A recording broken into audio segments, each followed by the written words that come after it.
Hello everybody, ये video उन सभी बच्चों के लिए है जिन्होंने अपने एग्जाम्स ग्रुप 2 के अभी दिए थे सितंबर में और क्लियर नहीं हुआ। एंड ये वीडियो उन सभी बच्चों के लिए भी है जिन्होंने अभी ग्रुप 1 का एग्जाम क्लियर किया है और अब जनवरी में ग्रुप 2 का एग्जाम देने वाले हैं।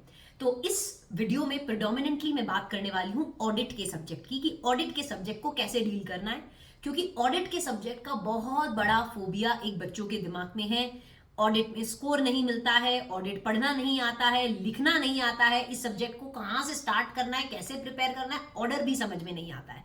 और कुछ ना कुछ आप अपने सीनियर से भी सुन चुके हो कि यार ऑडिट में ज्यादा वो मत करो क्योंकि नंबर तो वैसे ही नहीं मिलने। अरे क्या नंबर नहीं मिलने, 70s 60s एग्जाम्पशंस बच्चे स्कोर करते हैं सब्जेक्ट में, प्लीज हल्के में मत लो।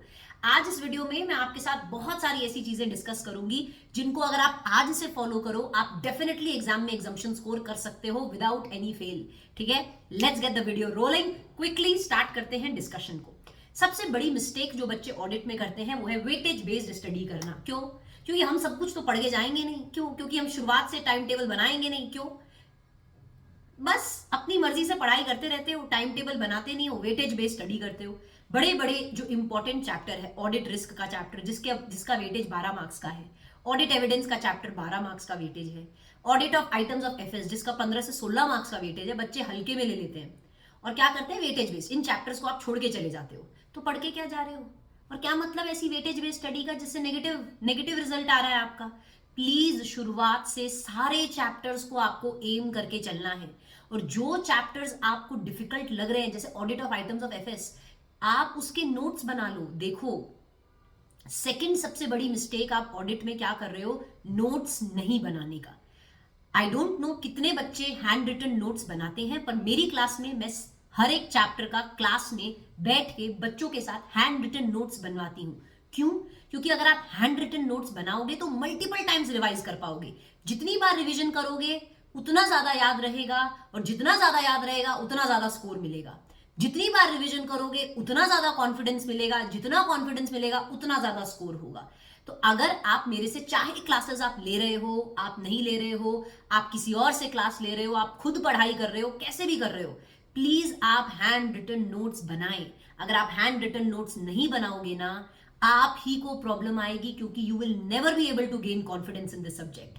एंड ट्रस्ट मी, अगर आप किसी भी, जो बच्चा मेरे से क्लास लिया हुआ है, अगर आप किसी भी बच्चे से बात करो तो आपको वैल्यू समझ में आएगी हैंड रिटन नोट्स की। बेटा जी, हैंड रिटन नोट्स से ही आपको एग्जाम्पशन मिलते हैं एग्जाम में, क्योंकि आधा आधा घंटा में 45 मिनट्स में अगर आपने खुद ने नोट्स बनाए हुए हैं ना, तो आधा आधा घंटा में पूरे पूरे चैप्टर्स रिवाइज हो जाते हैं। तो प्लीज, चाहे आप खुद भी पढ़ रहे हो, हैंड रिटन नोट्स बनाओ, समरी नोट्स बनाओ, ताकि आप रिवीजन कर सको। जितनी बार रिवाइज करोगे उतना अच्छा, उतने सॉलिड कॉन्सेप्ट आपके हो जाएंगे। एंड तीसरी चीज इज समझ के नहीं पढ़ना। देखो, ऑडिट एक बहुत ही लॉजिकल, एक बहुत ही प्रैक्टिकल, एक बहुत ही ब्यूटीफुल सब्जेक्ट है। हो सकता है अभी आप मेरे से डिसएग्री करो यहाँ पे, पर मैं आपको एक चीज बताती हूँ, इट्स प्रैक्टिकल। अगर आप इसे समझ के पढ़ रहे हो ना, कोई चांस ही नहीं है कि आपको ये सब्जेक्ट डिफिकल्ट लगे। तो प्लीज आप कॉन्सेप्ट क्लैरिटी, चाहे धीरे धीरे पढ़ो, चाहे एक सब्जेक्ट को पढ़ने में या एक चैप्टर को पढ़ने में चाहे आप थोड़ा ज्यादा टाइम लगा दो, लेकिन पहली रीडिंग कॉन्सेप्ट में बहुत स्ट्रांग होनी चाहिए। आपको मेरे यूट्यूब पे बहुत सारे रिविजन्स मिल जाएंगे। मैंने मेजॉरिटी चैप्टर्स के रिविजन डाले हुए हैं और मेरी रिविजन्स भी अगर आप देखो तो मेरी रिविजन्स भी काफी इन डेप्थ होती है। तो अगर किसी बच्चे को खुद से पढ़ना है तो आप मेरे यूट्यूब के रिविजन्स भी रेफर कर सकते हो। बहुत सारे चैप्टर्स के, एक आध चैप्टर को छोड़ के बहुत सारे चैप्टर्स के रिविजन्स मेरे अवेलेबल हैं जिनसे आप अपनी प्रिपरेशन को कर सकते हो। अगेन, नेक्स्ट मिस्टेक जो बच्चे करते हैं वो है not doing enough question practice. देखो, ऑडिट में क्या होता है, कभी कभी ना आपको आंसर्स पता होते हैं लेकिन क्वेश्चन ऐसा ट्रिकी वे में ड्राफ्ट होके आता है ना कि बच्चों को ये समझ में नहीं आता, अच्छा ये लिखना था यहाँ पे।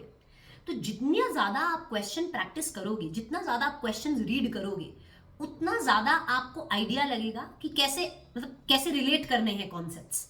तो मैं आप सबको बोलूंगी, जैसे ही एक चैप्टर आप फिनिश करते हो, उस चैप्टर के फिनिश करने के बाद उस चैप्टर के ऊपर बेस्ड आप जितने क्वेश्चंस प्रैक्टिस कर सकते हो। देखो, या तो आप किसी भी टीचर का क्वेश्चन बैंक ले सकते हो, नहीं तो आप क्या कर सकते हो, the basic thing that you can do is पिछले 2-3 अटेम्प्ट का आरटीपीज उठा लो, एमटीपीज उठा लो, आप स्टडी मैट में जो क्वेश्चंस दिए हुए हैं उनको रेफर करके आप क्या करो, क्वेश्चंस की प्रैक्टिस करो। उससे भी एक आइडिया मिलेगा कि कैसे क्वेश्चन पूछे जाते हैं एग्जाम में।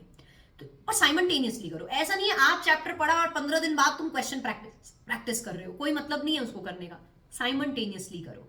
तो ये सारी चीजें अगर आप कर रहे हो और एक क्वेश्चन को रोज लिख कर देखो, एक क्वेश्चन लिखने में कितना समय लगता है यार, हार्डली 5 to 10 मिनट्स लगते हैं। क्या आप अपने स्केड्यूल से 5-10 मिनट नहीं निकाल सकते? ऑफ कोर्स निकाल सकते हो, आपका काम क्या है, पढ़ाई करने का काम है भाई। 5-10 मिनट निकालो, एक क्वेश्चन को लिख कर देखो और फिर आप मुझे बताना कि आपका कॉन्फिडेंस लेवल यहां से यहां कैसे नहीं जाएगा। ऑफ कोर्स जाएगा। प्लीज आप अपने दिमाग में ऑडिट का फोबिया मत बनाइए, it is a very easy subject. आप स्कोर्स देखो ना बच्चों के, बच्चों का आप स्कोर्स देखो बेटा, students are scoring in 70s 80s, so many of them are scoring exemptions. Why? Because they are following this and you are getting the result. मैं आपको बता रही हूँ, क्लास में, मेरे क्लास में मेजॉरिटी बच्चे एग्जाम्पशंस ऑडिट में क्यों स्कोर करते हैं, because of following these things. तो प्लीज फॉलो कीजिए इसको। एंड सेकेंड चीज जो मैं आपको बोलूंगी, अगर आपको ऑडिट के सब्जेक्ट में कॉन्फिडेंस नहीं है, मेरा फास्ट ट्रैक बैच भी ऑडिट का अवेलेबल है।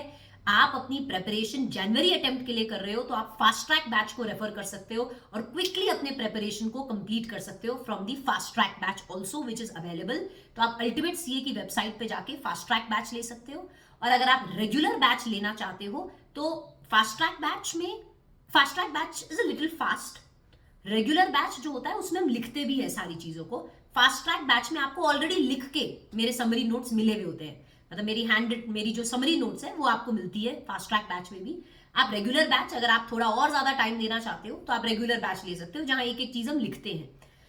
तो आप के टाइम अनुसार आप या तो रेगुलर या मेरा फास्ट ट्रैक बैच भी अवेल कर सकते हो और अपनी प्रेपरेशन को अच्छे से कंप्लीट कर सकते हो, इन केस अगर आपको ऑडिट में कॉन्फिडेंस लैक करता है तो। अगर आपको कोई भी डाउट है ऑडिट के सब्जेक्ट को लेकर, क्लासेस को लेकर, और भी कोई सवाल है तो प्लीज मुझे कमेंट सेक्शन में पूछिएगा। I will be more than happy to address your doubts, ठीक है। एंड डरो मत, इजी सब्जेक्ट है, टेंशन ना लो, आराम से निकल जाएगा। टेंशन नहीं लेनी, बस स्ट्रेस नहीं लेना, बाकी हम तो हैं ही आपको गाइड करने के लिए, ठीक है। चलिए, all the best, have a good day, पढ़ते रहिए, मेहनत करते रहिए, जो भी डाउट हो कमेंट्स में पूछिएगा। सी यू।